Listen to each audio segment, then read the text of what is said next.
rather than a slow groaning collapse that we might anticipate. The Twin Towers show in the videos a very rapid, sudden onset of destruction. What does this imply? This claimed that the upper section of each of the towers crushed the lower section. However, when you watch video closely, in the case of World Trade Center 1, you'll see that the upper section disintegrates itself. It appears to be a controlled demolition of its own of the upper section. The top section, pushing on the bottom section, it's going to meet equal forces as it goes. Both sections are going to be demolished at the same rate. So by the time you've crushed up 15 stories below it, the top 15 stories are also going to be crushed. And so there's nothing left now to crush the rest of the building. You're looking for a jolt, that this thing, if it actually comes down and hits, you should be able to see the point at which they actually impact, because it would actually slow down the motion of the falling block. Before the tower started collapsing from the top, the antenna started to fall. And the antenna, of course, was over the middle of the elevator shafts. I'm very familiar with the interior structure that surrounded the elevator shafts and the accessibility which the elevator companies had 24/7. It wouldn't be a problem once you gained access to the elevator shafts. Then a team of loading experts would have access to all the core columns and beams. The rest could be accomplished at that point by just the right kind of explosives for the job at hand. The only way that I can see that the towers could have collapsed is that the interior columns were compromised.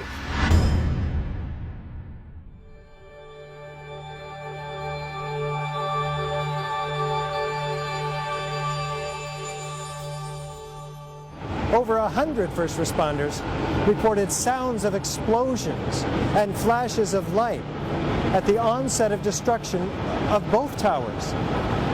These were not discussed in the NIST report. What did these eyewitnesses actually see and hear? As we were getting our gear on and making our way to the stairway, there was a heavy-duty explosion Inside the lobby. We stuck on the stairs for a while. We finally got down to the lobby. Then we get to the lobby, it was this big explosion. There were numerous secondary explosions taking place in that building. There were continuous explosions. Floor by floor, it started popping out. It was if they had detonated. Detonated. If they were planned to take down a building. Boom, boom, boom, boom, boom, boom, boom. And it just started going pop. It just started going boom, boom, boom, boom, boom. And he goes, how fast? I go like firecrackers. They're reporting exactly what I would expect. You're hearing boom, boom, boom, boom, boom, waves of explosions going off. Not one massive big boom. There's so many videos of witnesses from that day that report explosions. There's radio transmissions from the FDNY. We have the transcripts that were recorded, back in 2001 of all these firefighters and first responders reporting explosions. This testimony should have caused the presumption that there was a good chance explosive residue would be found and justified testing for it, rather than the opposite. It doesn't look like a collapse. It's like a huge mushrooming, billowing kind of an event. That whole thing looks nothing like a building falling down. It's a building being blown up. That's what the physics shows. Yet they refuse to consider the possibility that explosives or some other form of demolition device could have been used to cause the collapses of the towers. And the fact that controlled demolition is consistent with all the available technical evidence. And the response to that request for correction is NIST simply saying they're unable to provide a full explanation for the total collapse, even though that was their task given to them by Congress.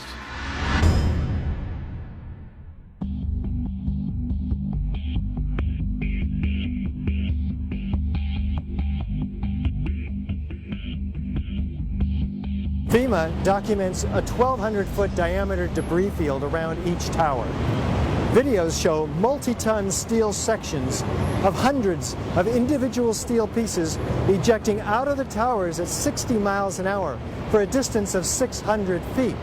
They also show clouds of debris pulverized in mid-air and isolated explosive ejections as many as 60 stories below the so-called crush zone. Videos also show the near total destruction of both towers. What does all this tell us about the forces and energies involved in the destruction? Large multi-ton beams were hurled hundreds of yards laterally. Gravity works vertically, not laterally.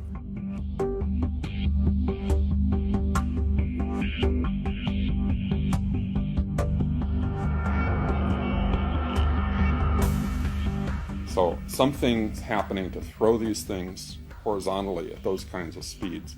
And here it is trailing white smoke the whole time. It really is indicative of some kind of explosion. The individual explosions that I noticed 20 and 30 and 40 stories below the collapsing structure. And naysayers tend to say, well, that's just air being blown out the windows. I mean, it doesn't really work to say it's just air pressure. And I've estimated these are coming out faster than 100 miles an hour. As an architect, I would expect to see larger portions of the building floors, the decking, the steel decking, the concrete topping, much larger remnants of what the structural components of this building was. What happened to the concrete? The concrete was pulverized, and I was down here Tuesday, and it was like you were on a foreign planet. All of Lower Manhattan, not just this site, from river to river, there was dust powder 2-3 inches thick. The concrete was just pulverized.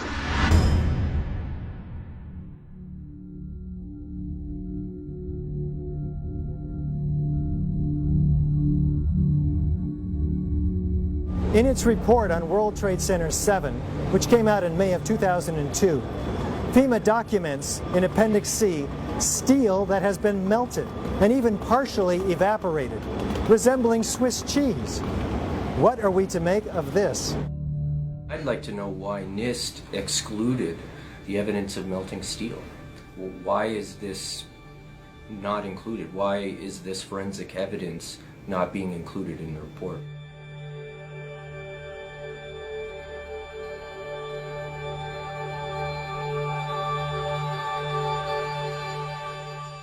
First of all, let's go back to your basic premise that there was a pool of molten steel. I know of absolutely nobody, and no eyewitness who said so, nobody who's produced it. You'd get down below and you'd see molten steel running down the channel rails. Like you're in a foundry. Yeah, like lava. Like it was like lava from a volcano. Actually melted beams where it was molten steel that was being dug out. Underground, it was still so hot that molten metal dripped down the sides of a wall. It's this fused element of steel, molten steel and concrete and all of these things all fused by the heat into one single element. And they pulled off a big block of concrete, and there was like a little river of steel flowing.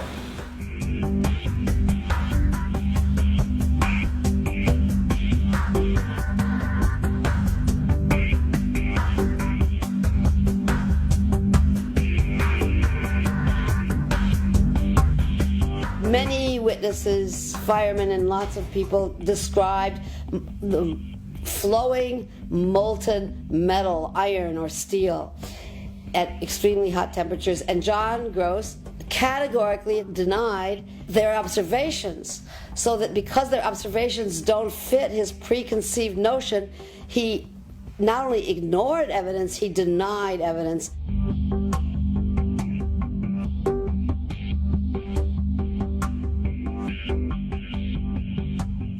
In an office fire, you cannot generate enough heat to melt steel.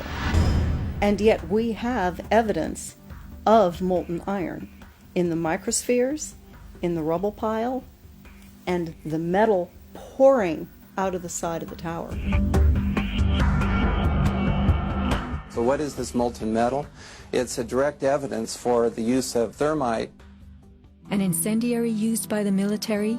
Thermite is a compound of iron oxide and aluminum, which when ignited sustains an extreme heat reaction, creating molten iron. In just 2 seconds, thermite can reach temperatures over 4,500 degrees Fahrenheit, quite enough to liquefy steel. We know that open-air fires cannot burn hot enough to melt steel, but metal had melted at the base of the towers. I found a pore in the steel that had pure sulfur. There's a government theory that calcium sulfate from gypsum boards was the source of sulfur, and that's wrong. Calcium sulfate cannot undergo any kind of a chemical reaction that produces the element sulfur, and we're not dealing with any kind of compound of sulfur. When we're talking about sulfidation, we're dealing with the element sulfur.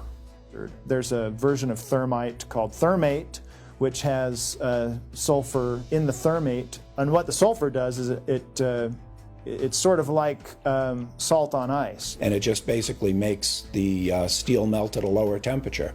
And if you do a search on Google for thermite and building demolition, you can find devices that have been fabricated and invented that use thermite for building demolitions.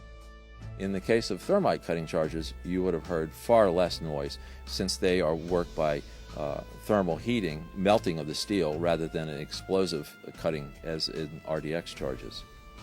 Overflights had detected with infrared camera 1400 degree Fahrenheit hotspots on the surface of ground zero, and that being there for a week indicates that there was something very hot going on below the surface. So thermite would also explain potentially the fact that the fires could not be put out at ground zero. The fires lasted for quite a while, but most importantly, they were deep within the pile, where people would expect that the environment was oxygen starved. And thermite could explain this because it has its own oxidant within. It's actually the metallic oxide that provides the oxidant to allow the incendiary thermite reaction to occur, even underwater.